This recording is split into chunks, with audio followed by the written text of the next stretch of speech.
তালিকায় জল ঢোকাবার চেষ্টা করবে তাদের হাঁটুতে জল জমিয়ে দেওয়ার কাজ তৃণমূলের কর্মীদের করতে হবে।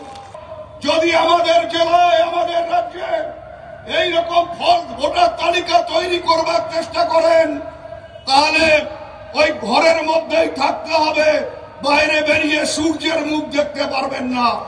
ভুয়ো ভোটার ইস্যুতে ইতিমধ্যে শোরগোল পড়ে গিয়েছে গোটা রাজ্যে। নবান্ন থেকে ইতিমধ্যে বিষয়টি খতিয়ে দেখার নির্দেশ দেওয়া হয়েছে। সেই প্রসঙ্গ উঠতেই ফের বেলাগাম উদয়ন। যারা ভোটার লিস্টে জল ঢোকানোর চেষ্টা করবে তাদের হাঁটুতে জল জমিয়ে দেওয়ার নিদান দিলেন। রবিবার দিনহাটা সংহতি ময়দানে কেন্দ্রীয় বঞ্চনার বিরুদ্ধে প্রতিবাদ সভা ছিল তৃণমূল কংগ্রেসের। সেখানে এই মন্তব্য করেন উত্তরবঙ্গ উন্নয়ন দফতরের মন্ত্রী উদয়ন গুহ। বলেন, বিজেপি চেষ্টা করছে গোটা রাজ্যের ভোটার লিস্টে ভুয়ো ভোটার ঢোকাতে। যদি কেউ এমনটা করার চেষ্টা করে তাহলে তাদের হাঁটুতে জল জমিয়ে দিন। এখানেই না থেমে তিনি বলেন, যদি কোনো সরকারি কর্মচারী এই ঘটনায় যুক্ত থাকেন তাহলে তাদের আর সূর্যের মুখ দেখতে হবে না। টেনে নেন বাম জামানার প্রসঙ্গ। আমাদের মুখ্যমন্ত্রী সে কথাটা বলেছেন যে মহারাষ্ট্রে ভোট হয়েছে, সেই ভোটে বিজেপি ফলস ভোটারের নাম ঢুকিয়ে ভোটার তালিকা তৈরি করেছে। যারা ওই রাজ্যের বাসিন্দা না তাদের নাম ঢুকিয়ে তাদের দিয়ে ভোট দিয়ে মহারাষ্ট্রে জয়ী হয়েছে, ওরা ওই দিল্লিতে জয়ী হয়েছে, ওরাই বাংলায় এই কাজ করবার চেষ্টা করবে।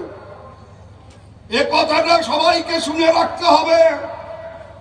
স্কুটিনি করে দেখবেন, নিজের নিজের এলাকার ভোটার তালিকা দেখবেন।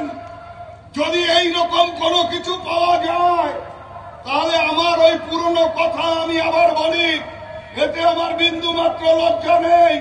যারা এই ভোটার তালিকায় জল ঢোকাবার চেষ্টা করবে তাদের হাঁটুতে জল জমিয়ে দেওয়ার কাজ তৃণমূলের কর্মীদের করতে হবে। আর এই চক্রান্তের সাথে শুনছি নাকি কোন সরকারি আধিকারিকরাও জড়িত থাকে। তাদেরকে বলি, কান খুলে শুনে রাখুন, যদি আমাদের জেলায় আমাদের রাজ্যে এইরকম ফলস ভোটার তালিকা তৈরি করবার চেষ্টা করেন তাহলে ওই ঘরের মধ্যেই থাকতে হবে, বাইরে বেরিয়ে সূর্যের মুখ দেখতে পারবেন না। সূর্যের মুখ দেখা বন্ধ করে দেবো আমরা। তাই আমাদের সবার কাছে আবেদন, এখন থেকে তৈরি হন, এখন থেকে ঐক্যবদ্ধভাবে লড়াই করুন।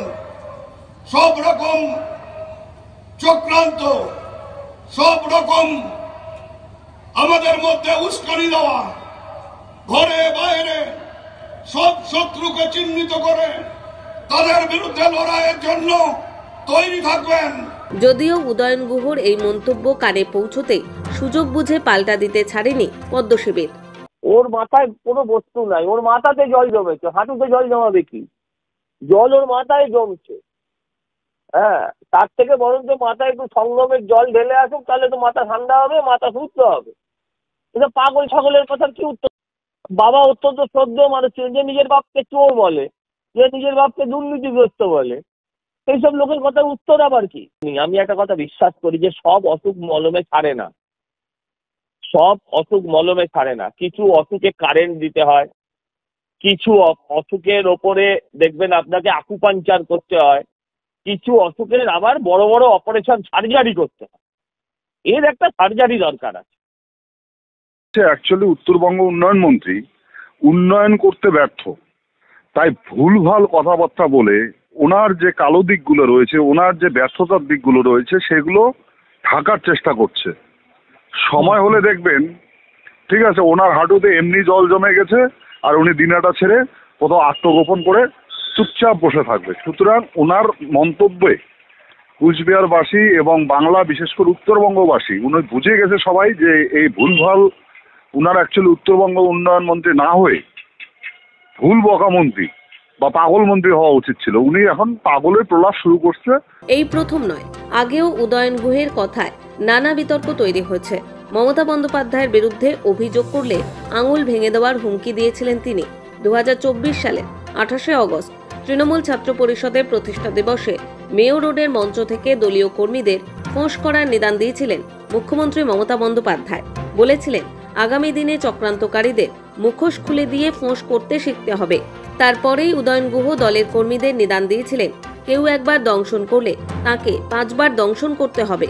ফের হাঁটুতে জল জমিয়ে দেওয়ার নিদান দিয়ে বিতর্কে জড়ালেন উদয়ন গুহ। স্বাভাবিকভাবেই তর্জা তুঙ্গে। সানি রায়ের রিপোর্ট, সময় কলকাতা।